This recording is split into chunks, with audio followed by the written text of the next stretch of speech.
The first promise. Did you know the first promise God ever made was about Christmas? In Genesis, we read that when Adam and Eve first sinned in the Garden of Eden, mankind was separated from God's presence. Sin robbed us of innocence and made us unclean.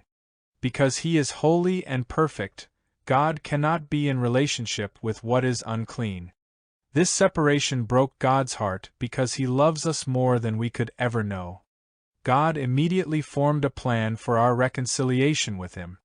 From the very beginning of human existence, Jesus was going to be a part of the story. God let Satan know that day what he had coming. He said, "I will put enmity between you and the woman, and between your offspring and hers. He will crush your head, and you will strike his heel." Genesis 3:15. Somewhere along the line, among Eve's offspring, there would come a Savior who would forever rid Satan of his power to separate God from man. Satan would try to stop him, but the Savior would crush his head. There's no coming back from that. Christmas marks the beginning of God's process to restore our relationship with Him through a new covenant. The world waited thousands of years for God's promised Savior, and then, finally, He was here.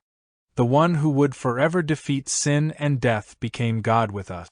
As we enter this Advent season, focus on the fulfillment of God's first promise. Recognize that God is true to His word, and meditate on the truth that He loves you so much that He sent His perfect Son to be born into a sinful world so that He could have a relationship with you. Prayer. Father, I'm amazed that your first response to our sin was a promise that it would not keep us apart forever. Thank you for choosing from the very beginning to send Jesus to make a way for us to be in relationship with you. As we approach Christmas this year, give me a deeper revelation of what you accomplished as He came into the world. Let me experience the joy you felt when Jesus was born and the fulfillment of your promise was set in motion.